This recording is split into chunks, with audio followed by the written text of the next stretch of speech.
Muito bem-vindas ao Deleitando, a ciência da amamentação pelo Mama. Nessa primeira temporada, vamos conversar com muitos profissionais que ajudaram a transformar o Brasil na referência mundial em amamentação. Teremos 12 episódios que serão lançados quinzenalmente. E eu sou Rosane Rito, professora da Faculdade de Nutrição da Universidade Federal Fluminense. Hoje, para começar essa nossa aventura, estarei muito bem acompanhada das minhas queridas amigas Jorginete de Jesus Damião, isso. Nossa querida Jô e Patrícia Lima. Muito bem, bem-vindas. Bom, estamos felizes de estar iniciando aqui o Deleitando. Quem é você, Jô? Então, eu sou professora do Instituto de Nutrição da Universidade do Estado do Rio de Janeiro. E atualmente estou na Superintendência de Equidade Racial e de Gênero da Universidade do Estado do Rio de Janeiro, né, da UERJ. Eu sou Patrícia Lima, sou professora da Faculdade de Enfermagem da UERJ, Universidade do Estado do Rio de Janeiro, e atualmente eu estou no Departamento de Extensão da Universidade, vinculada à PR3, Pró-Reitoria de Extensão. E aí nós vamos começar o Deleitando. E nós três somos mama. Isso. Combinamos esse brinde aqui para os inícios dos trabalhos. Muito bom, né? E aí vamos começar a contar para eles, porque da crise à oportunidade é o nome do nosso primeiro episódio. Estávamos lá em 2020, né? Eu estava super assim ainda, meio sem saber o que fazer, quando eu recebi um telefonema da nossa querida Inês Rugani, que é uma das nutricionistas mais top do Brasil e eu acho que top do mundo, né? A Inês é professora da Universidade do Estado do Rio de Janeiro também. E ela me ligou e eu falei para ela, Inês, olha, elas vão contar por que ela me ligou. E eu fiquei meio atônita, falei, eu tô sem saber, março de 2020, início da pandemia,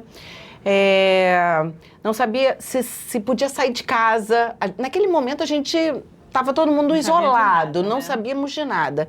E aí, Jô, você lembra como é que essa história começou? Por que Inês me ligou? Então, eu lembro dos motivos, né? Os detalhes a gente foi conversando, lembrando, assim, alguns detalhes a gente perdeu, mas eu lembro exatamente qual era o sentimento. A gente estava, cada um em seus lugares, e tentando continuar algumas atividades. Eu e Patrícia, por exemplo, a gente tinha uma atividade juntas, né, na orientação de estudantes, num projeto de PET Saúde, e tinha atividades junto às unidades básicas de saúde que foram interrompidas, a gente não estava mais, né, no campo, nas atividades, mas a gente estava entendendo, percebendo, e chegava a gente uma aflição dos profissionais em relação ao aleitamento materno, né? Naquele momento, as unidades de saúde estavam concentradas em atender as pessoas da epidemia. E também tinha um sentimento das famílias, das mulheres, de todo mundo, né? Esse medo de sair de casa. E principalmente mãe das crianças pequenas. E a grande preocupação, e o que já tinha, né, alguns casos que chegavam aos nossos ouvidos, era de situações que as mulheres precisavam de apoio, precisavam de ajuda, de orientação, e não tinham a porta aberta da unidade de saúde para dar conta, né?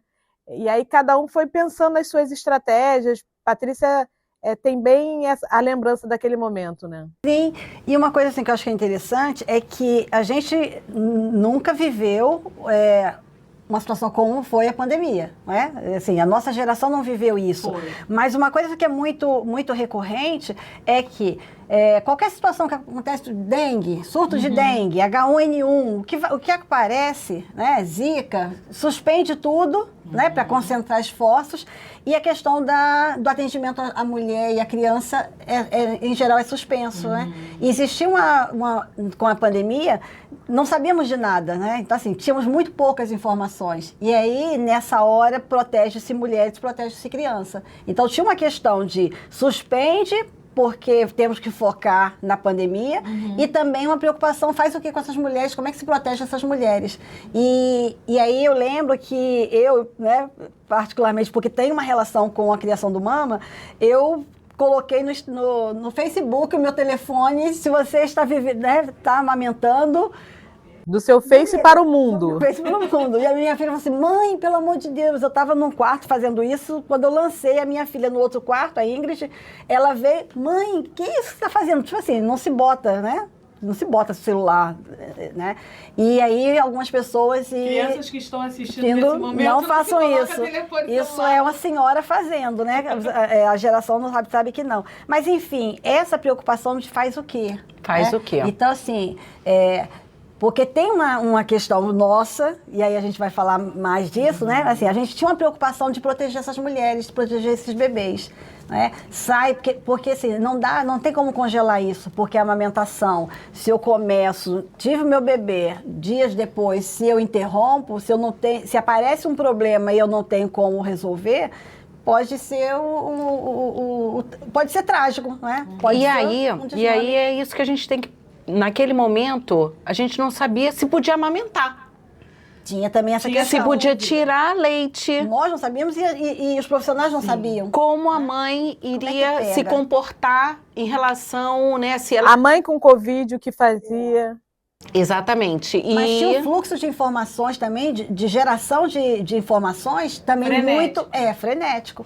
Então, que não chega para quem está trabalhando. Com uma preocupação, que eu acho que é uma preocupação que a gente sempre tem que ter, das informações confiáveis, né? Que informações estão sendo circulando e informações confiáveis, baseadas em evidência, e que podem ajudar a tomar decisão. Então, e aí eu lembro muito disso, que nós fizemos imediatamente uma reunião, né, e definimos 3 frentes de trabalho. Só um passinho atrás, né, para dar os nomes ali dos atores naquele momento, a Inês, ela surge por uma discussão, por um debate dentro da aliança, né? Aliança pela Alimentação. Então, a Inês e a Silvia, ambas da UERJ, elas entram em contato com a gente, aí eu não lembro bem a ordem, né? Mas sim, me ligou também, então acho que é isso, né? Elas falaram com as 3 e depois a gente se aproximou, se juntou para identificar como é que a gente operacionalizaria, né? E aí, diga, Rosane. Eu lembro disso, que foram 3 frentes de trabalho, né? Silvia Farias, nutricionista, ficou responsável por sistematizar todas as informações, então nós íamos trazendo o que estava chegando de novidade, né? Com essa preocupação muito grande de ter uma fonte segura, embasada aos profissionais, né? Cientificamente. E aí foi feito uma publicação no site da Aliança pela Alimentação Saudável, né? Aquele momento foi muito importante. Sim. Hospedou, né? Patrícia chamava a atenção que a gente precisava traduzir isso.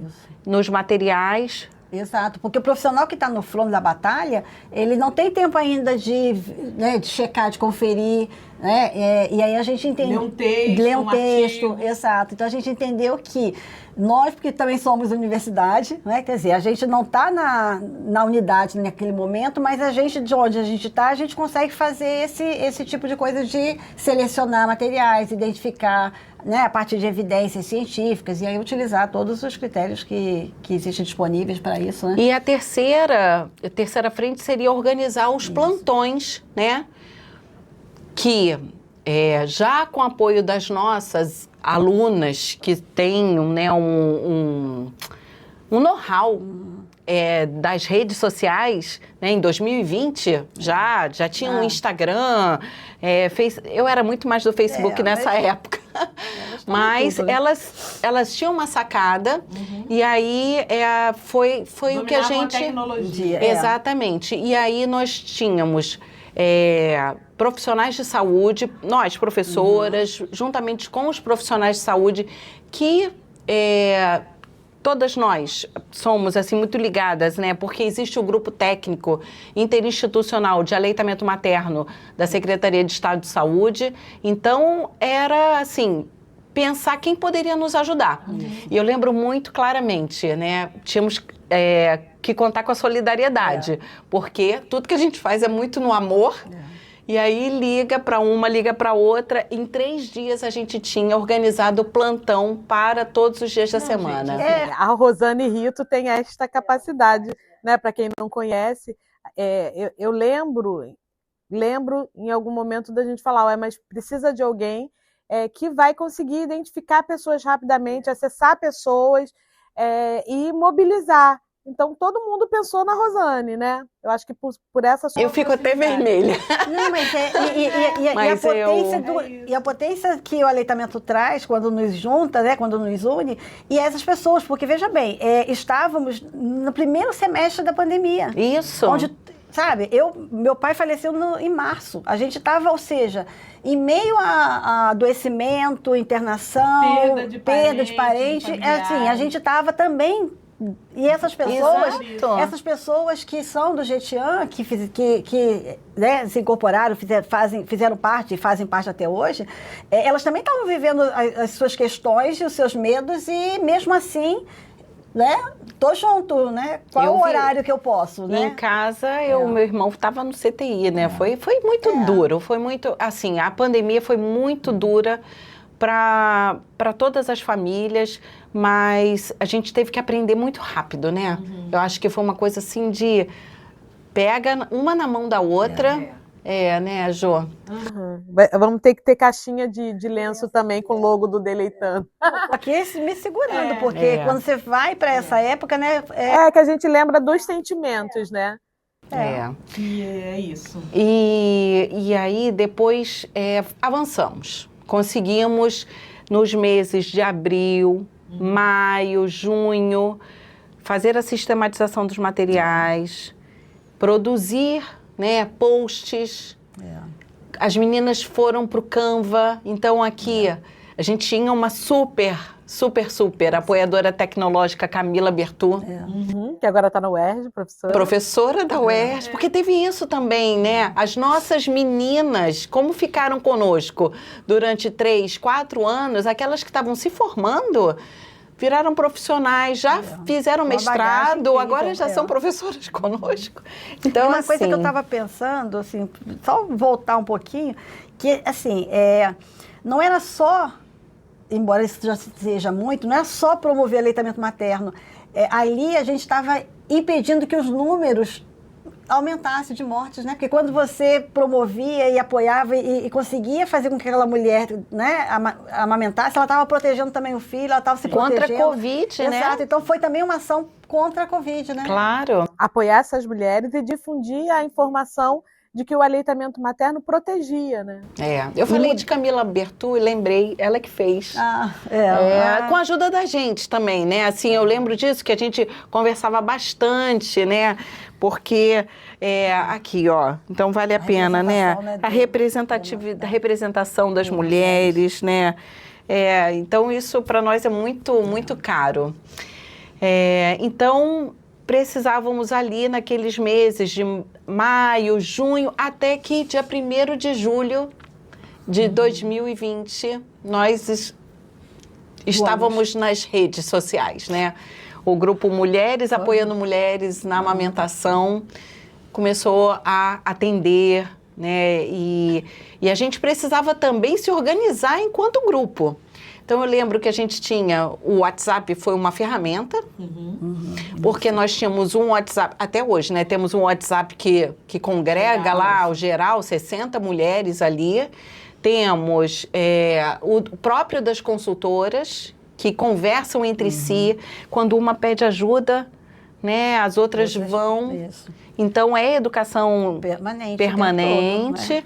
E tem os grupos do plantão, que somos nós, profissionais de saúde, Que a professoras. gente chama de consultora, isso. assim, né? Não, e mas tem o das arteiras, né? Porque e também ainda tem isso. Quer dizer, porque são vários grupos, né? Quer dizer, o MAMA, ele é uma organização, não é? Ele tem o grupo que congrega todos, então aquelas informações gerais, comuns, porque ele é educação o tempo todo. Aí tem o grupo das consultoras, porque aí no momento de eu estou atendendo e aí eu debato com uma outra profissional sobre o atendimento e a gente formula, né? Então, grupo das consultoras. Tem o grupo das arteiras, que são as apoiadoras tecnológicas, né, porque a gente tem uma agenda de postagens, de materiais, porque não é só jogar, né? Tem toda uma discussão, levantamento, estudo a respeito né, daquela temática, aprovação da linguagem, né, do conteúdo. Exatamente, né? Então, e os dos plantões, né? E o do plantão, aonde também se faz a discussão dos casos, com as alunas que estão em formação. Então, por exemplo, eu estou agora no meu... Porque isso vai evoluindo, vai rodando, né? As mulheres vão rodando, as alunas.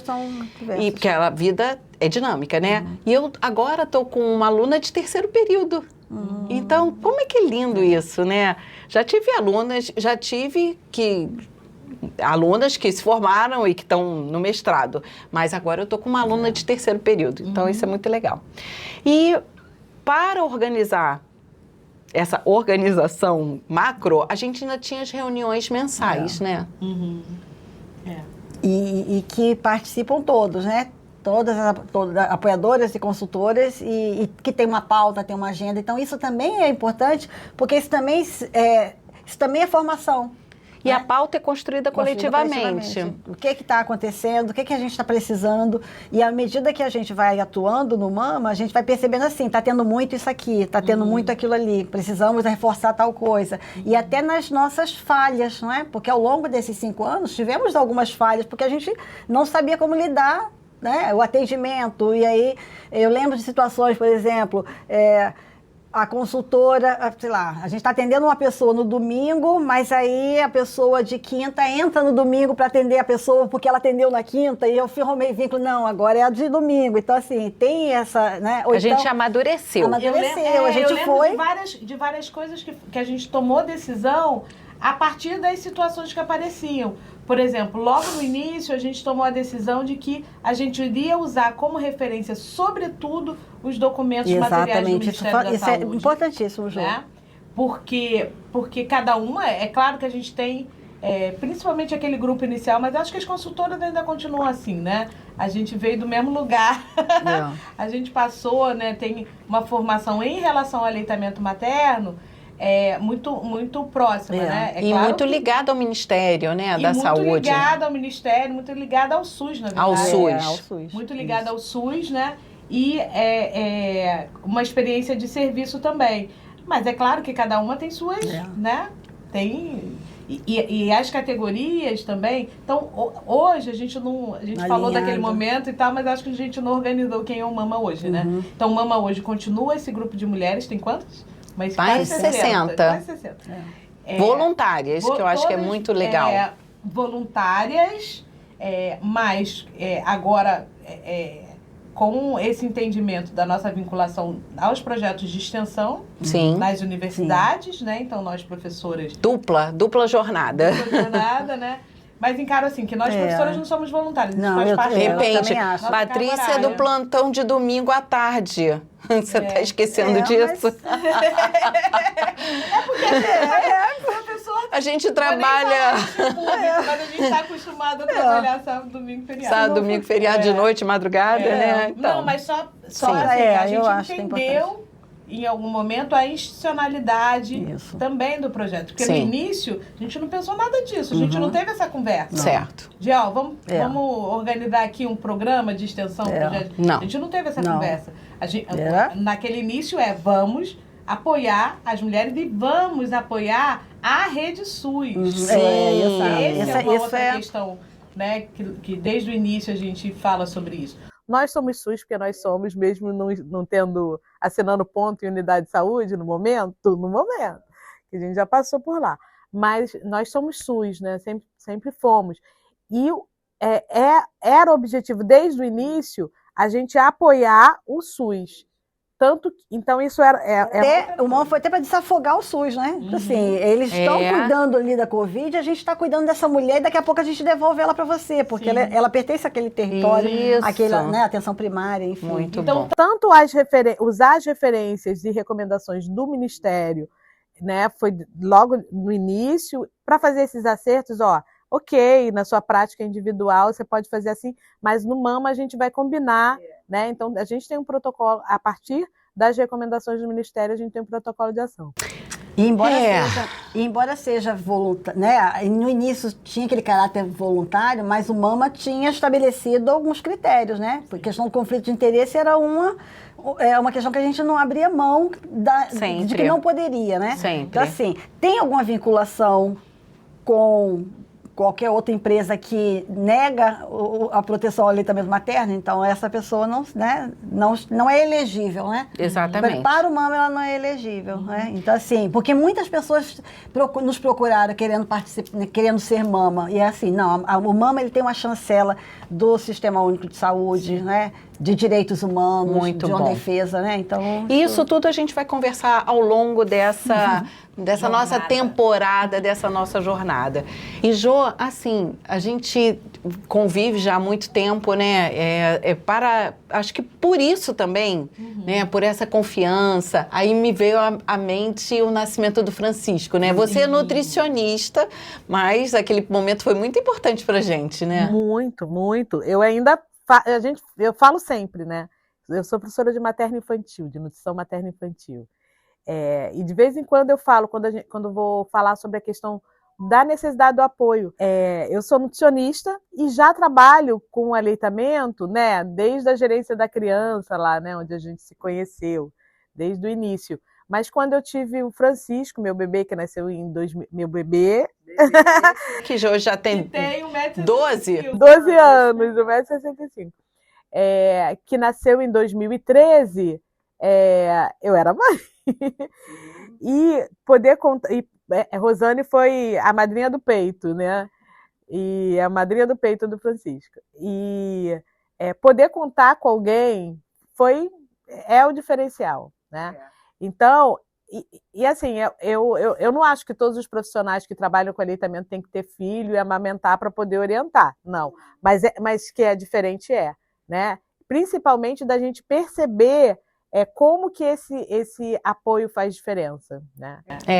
Então é isso, você que está curtindo aqui essa nossa conversa do Deleitando, se conhece uma mãe, né, que está amamentando, que tem alguma dificuldade, compartilha com ela para ela conhecer mais sobre o MAMA. Você sabe que a gente descobriu que MAMA é mama só depois de muito tempo? Não sei se vocês lembram disso, mas tinha passado mais de um ano e a gente descobriu que MAMA é mulheres apoiando mulheres na amamentação. Então, compartilha com algum profissional de saúde. Não, cada um tem uma lembrança. Na minha lembrança, foi desde o início, a gente chamou de MAMA. E até essa coisa de ser mulher. A gente só tem 3 anos. Imagina a gente contando tem essa história. 5, tá vendo? Ela só descobriu que era mama depois. Então tá, vamos avançar. A gente pode conversar agora, eu acho que assim um pouco, sobre como a consolidação do MAMA, né, ao longo desses 5 anos, nos fez compreender o papel da extensão, do ensino, que a gente já foi falando aqui, e da pesquisa. Então, você já trouxe um pouco do ensino, só complementando, Jô. O que você quer falar? Não, eu acho que do ensino ele nasce assim, né? Mas nasce naturalmente. Eu acho que o primeiro movimento foi de entender, ok, a gente precisa de pessoas que sejam pessoas que já trabalham com aleitamento. E quando a gente se reuniu, a gente falou, não, mas a gente precisa de gente nova, né? Gente que domine a tecnologia. E aí, rapidamente, a gente teve a lembrança das estudantes, né? Que participaram conosco no ENAM, que é o Encontro Nacional de Aleitamento Materno, 2019, Rio de Janeiro. E bolsistas, né? E as nossas bolsistas, sim. Então, ensino, porque a gente, desde o início, tem as alunas, a participação das estudantes, né? E esse processo de formação de formação das estudantes, mas também nossa, né? Sim. Eu acho que teve não. Até a gente hoje. tem o tempo todo. Tem o tempo todo. E aí usa diferentes ferramentas para isso, né? Sim. Os nossos grupos que vocês falaram de Instagram é um espaço de formação, mas a gente tinha e tem ainda, né? Encontros, reuniões. Logo depois a gente há pouco tempo a gente fez alguns cursos também de Hospital Amigo da Criança. De Hospital Amigo da Criança, para o grupo, para quem não... Porque acho que entraram no início, as consultoras todas tinham essa formação. Mas depois, as estudantes foram virando consultoras também. É isso que eu estava lembrando, por exemplo, logo de início eu tenho um projeto de extensão, né, vinculado ao UERJ, e aí 2 bolsistas minhas, Michele e Isabelle, entraram como voluntárias. Hoje elas são enfermeiras obstetras, a Isabelle está fazendo mestrado, né? E retornaram... Está no plantão de quarta manhã. E ambas voltaram como consultoras. E Michele está no plantão... Está no plantão de domingo... comigo. Com você. No plantão de domingo à tarde. É muito lindo isso, né? Isso, como consultora. E aí, para você, Patrícia, querida, que é da extensão, né? Então vai. Eu acho que, além disso, interno...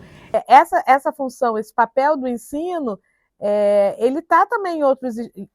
Tá externamente, assim. A gente fez o Instagram para os plantões. Sim. Mas a gente viu como que a divulgação dos materiais... Porque lembra que na aliança que abrigou esse conjunto de materiais e tal, a aliança abrigou, né? Mas depois a gente viu como que o Instagram também era um espaço de promoção da literacia mesmo, né? De produzir material. E aí começou a ser acessado por profissionais de saúde também. Né? O catálogo ele é utilizado, né? Eu vou aproveitar e já fazer logo uma propaganda. A gente já passou de 11.700 seguidores no Instagram. Temos mais de 500 membros 560 membros no Facebook, que está menos utilizado hoje em dia. Mas, assim, a gente tem mais de 500 materiais publicados. E justamente isso que você está falando, né? Que possibilita que os profissionais conheçam, né, mais tecnicamente do assunto e que possam utilizar isso como ferramenta. Temos um catálogo, né, que está à disposição e ele é interativo, né? Acessa, clica e vai lá para o Instagram para aquele material, né, educativo. Certo. E vem aí o e-book. Né? Sim, ainda tem isso.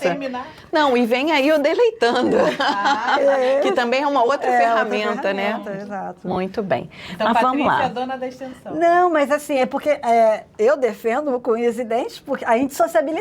Então, quando você está falando do ensino, tem muita relação com a extensão, né? Porque o ensino ele está o tempo todo. E a gente veio comentando a questão dos 5 Is, né? Que são os 5 Is da extensão, que é a interação dialógica. Então, o MAMA, ele atende completamente essas 5 Is. Então, assim, interação dialógica, que é essa capacidade que a extensão tem de se fazer no diálogo com o outro. Então, não somos prescritores de orientações ou de cuidados para essa mulher, né? Quando a gente via Instagram, a gente conversa com elas... Utiliza o aconselhamento. A gente utiliza aconselhamento, a gente termina sempre assim, faz sentido isso que eu estou te dizendo? O que você acha de fazer tal coisa? Faz sentido para você? Então vamos fazer desse jeito, né? E aí, ou seja, tem essa interação dialógica com a mulher que a gente atende, com as nossas estudantes. Então é muito comum nos plantões, entrou uma demanda que é isso, e aí a gente, no nosso grupo interno, que é o WhatsApp, o que você acha, né? Então a gente pergunta para a estudante, o que você acha, o que você faria? E aí, eu acho isso, muito bem, vamos formular isso, uma resposta? E qual o material? Qual material que você utilizaria para isso? A gente poderia mandar o vídeo da Rosane que fala de crise lactacional, fizemos isso domingo, tá? Muito bem. Né? E aí, assim, podemos... Então a gente faz essa associação. Então tem uma dialogicidade com a sociedade, porque a gente está falando com essas mulheres, e uma dialogicidade. E aí já entra no segundo I, que é o impacto na formação do estudante. Né? Então, quando há esse diálogo com o estudante e essa participação da estudante na demanda do atendimento, na formação do material, isso impacta a sua formação. Não é à toa que a gente tem várias, né, estudantes que já foram para o mestrado, que já são professoras, né, na universidade, que estão, né, que são enfermeiras obstetras, enfim, esse impacto na formação e que, assim, reforçar essa pegada que a gente tem com o SUS e com as evidências científicas. Porque não, mas hoje, continua o ZIS. Estou no I ainda. Porque aí o impacto na formação do estudante é que ela tem uma formação robusta em aleitamento materno nas bases da ciência. Sim. Porque hoje o aleitamento materno, a gente há de concordar, que ele virou um nicho de mercado.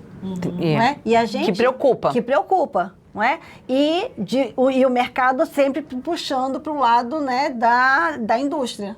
Da indústria, dos aparatos, enfim, ganhe dinheiro rápido com o aleitamento materno, seja consultora. Né? Então, não, a gente tem trabalhado com essas estudantes, e aí é o I do impacto, a questão ética. Né? A questão ética. E aí, interação dialógica, o impacto na formação do estudante, o impacto social, porque, né, já falei, à medida que a gente atua com essas mulheres, e a gente atua com essas mulheres, à medida que a gente produz materiais que os profissionais podem atuar, também está impactando a sociedade com informações corretas e com uma boa prática. Para aumentar a prevalência de aleitamento materno exclusivo, até os 6 meses de vida e continuado até 2 anos ou mais. Né? Então, falamos de 4 Is e aí a questão da indissociabilidade de ensino-pesquisa.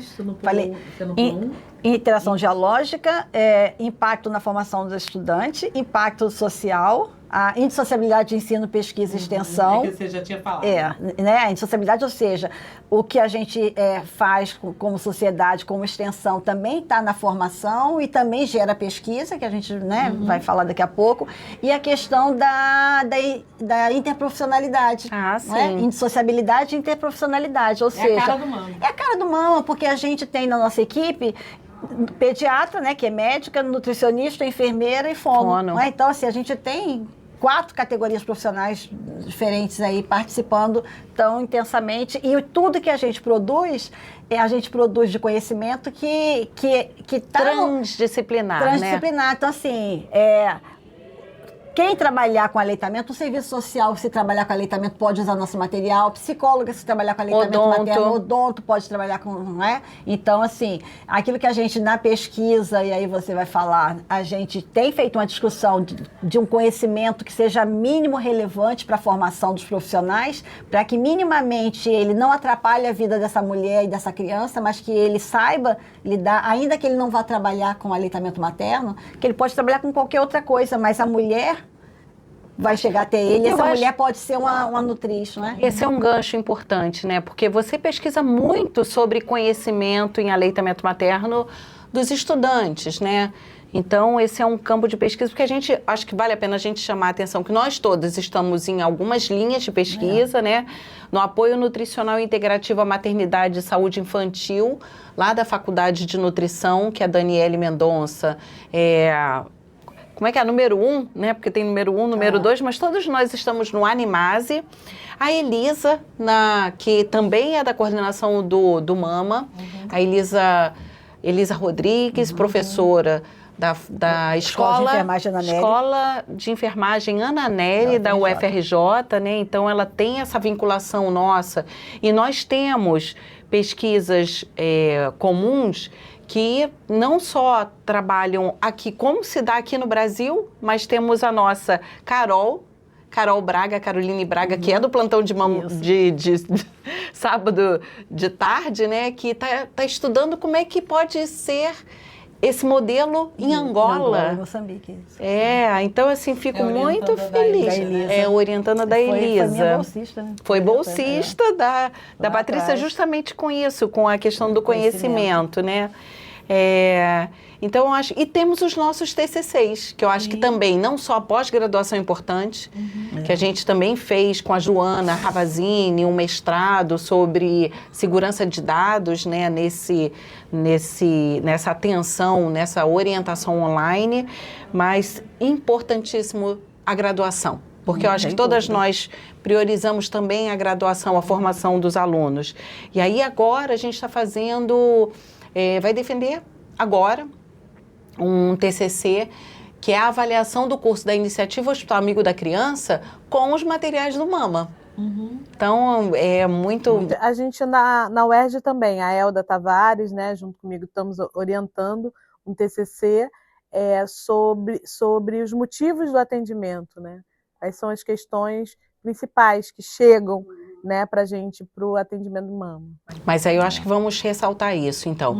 O que mais chega para o Mama, né? O que mais chega para o Mama são questões muito básicas, muito simples. Dor ao amamentar, né? Geralmente causadas por problemas de pega e posição. Fome do bebê. Fome do bebê. Choro. Choro do bebê. Não sei se está mamando o suficiente. Isso. Então, isso tudo nos leva a questões muito básicas do aleitamento materno que a gente precisa reforçar. Sabe uma coisa que desde o início me deixava assim, me deixa ainda incomodada? O quanto que alguém atrapalhou. Chegou porque alguém atrapalhou, né? E alguém profissional. Não é nem a vizinha que, né? A avó que bota a culpa na avó, mas a avó ajuda, a avó apoia. A rede, né, a família apoia. Mas, assim, de sair da maternidade já com prescrição de fórmula.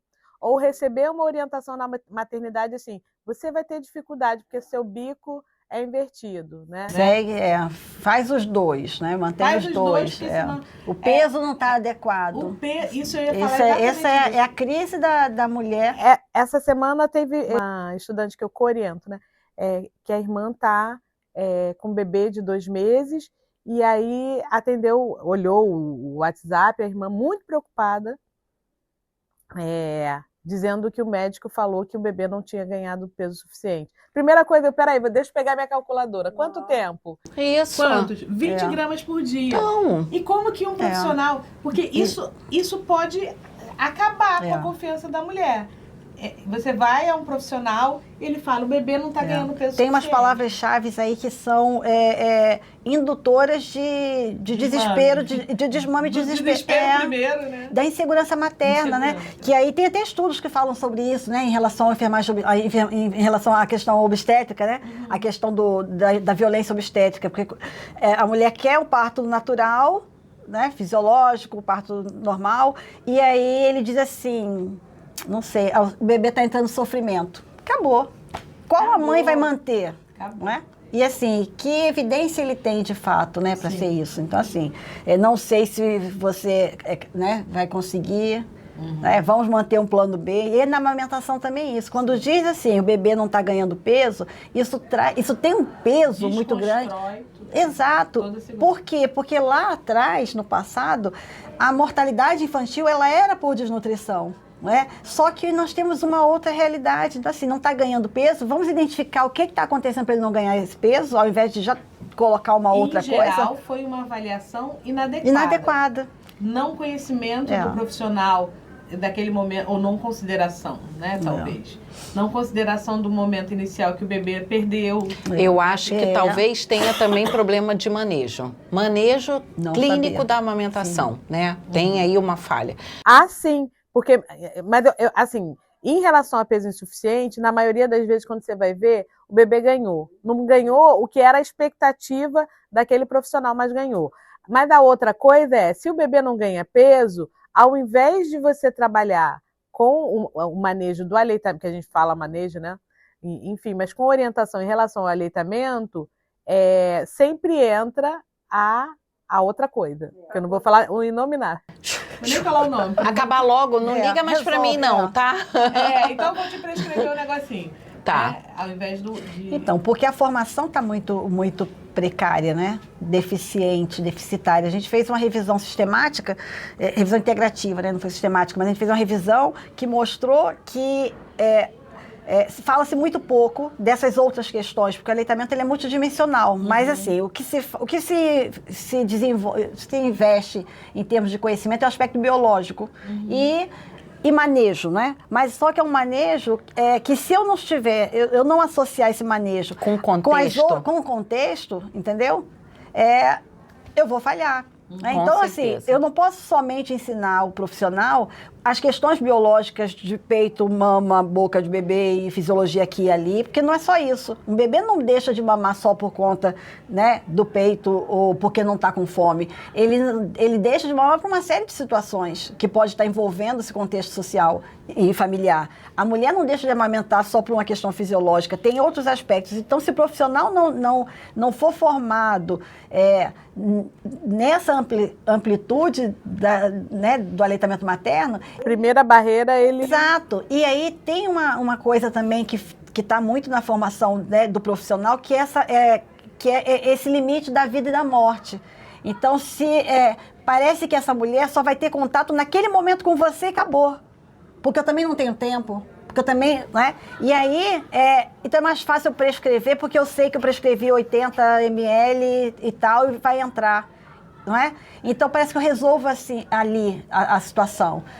E não, eu preciso entender esse contexto dessa mulher, eu preciso entender o que aconteceu. Às vezes ela colocou no peito, o bebê dormiu, ela largou. Pronto, então assim, ele está mamando pouco, por causa disso. Então, vamos conversar para ela entender que existem sinais de saciedade desse bebê, e aí é o momento quando ele relaxa, o corpinho, ele solta. Então, esses aspectos todos que envolvem o aleitamento materno, o profissional, ele não está sendo formado sobre isso, e ele está sendo formado pela indústria. Pronto, falei. Tá, mas vamos trazer isso para nós, né? Qual é a nossa oportunidade? Uma das oportunidades que a gente tem no Mama é que ela possa ouvir a nossa voz. Se ela permite, né, ela pode fazer uma videochamada. Nosso atendimento, ele é contínuo, então... Ela pode falar. E eu acho que tem essa coisa dela, vem hoje, conversa, daqui a pouco ela volta com outro plantão. Isso. E tem uma uniformidade, assim, um equilíbrio, né? Falamos a mesma língua e seguimos, né? Porque uma passa o plantão para outra. E assim, somos sempre... Fica registrado. Né? Aquele registro no Instagram, no direct lá do Instagram, a gente acompanha. E no Drive, né? A gente joga, né? As alunas, né? Elas jogam isso no Drive e a gente acompanha. Então, acho que assim, essa é uma oportunidade muito boa, né? E fazendo uma ponte, né? Uma oportunidade que nós tivemos...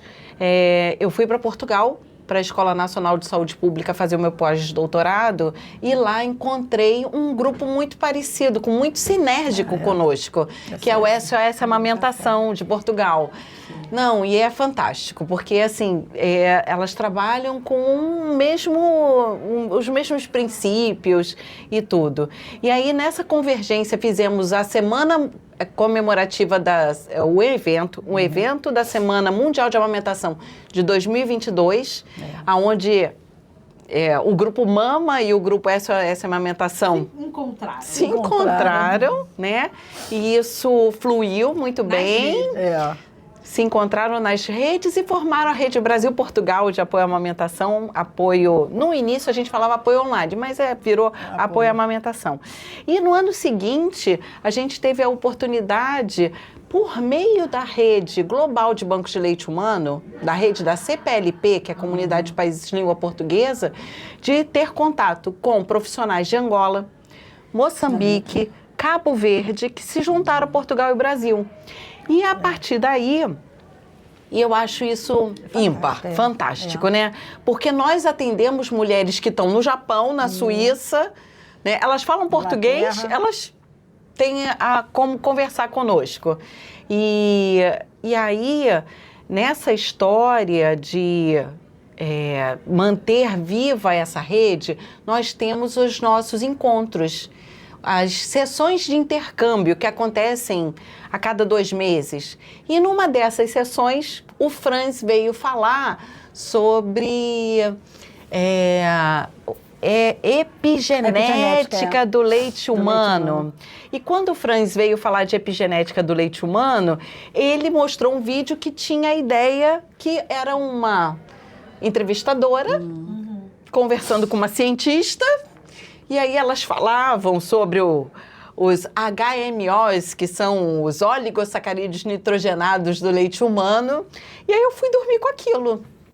Que sonho foi esse? Pois é, sonhei, porque eu fiquei com aquilo, né, o Franz teve que usar um vídeo, e aí ele antes, muito habilidoso, explicou o porquê que ia usar um vídeo da indústria, mas eu entendi perfeitamente que a gente precisava produzir um vídeo nosso para que essa informação dos oligosacarídeos nitrogenados pudesse ser divulgada, né?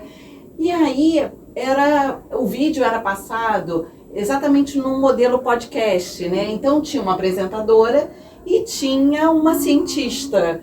E eu falei, como não? Nós podemos. Ciência do Nós leite somos as duas materno. coisas, apresentadoras, Mulheres pesquisadoras. cientistas. E logo depois veio o Deleitando, né? Que aí a gente conversou bastante, foi refinando, né? E aí veio o Deleitando. E nessa primeira temporada nós vamos conversar para saber justamente como o Brasil se tornou referência mundial em amamentação. Espero que você tenha curtido esse episódio, compartilhe. E a gente pode dar aquela dica, né, sobre o grupo Mulheres Apoiando Mulheres na Amamentação. Verdade, Rosane. Então, assim, profissional de saúde, de qualquer lugar do Brasil e fora dele, né, que fale a língua portuguesa, pode entrar no nosso @ Mulheres Apoiando Mulheres, e utilizar os nossos materiais. E aí eu vou dizer que é @ Mulheres Apoiando Amamentação. Vai estar ali, vai estar no nosso... E as mulheres e suas famílias também, E né? as mulheres e suas famílias, exato, né? Fundamental. E é isso. E isso só foi possível porque aqui na UF, Universidade Federal Fluminense, nós conseguimos encontrar o TELAS. TELAS é o Núcleo de Produções e Estudos do Audiovisual, em parceria com o grupo Mulheres Apoiando Mulheres na Amamentação, está aqui realizando esse sonho que é o Deleitando, a ciência da amamentação pelo Grupo Mama. Um brinde. Um brinde. Até a próxima.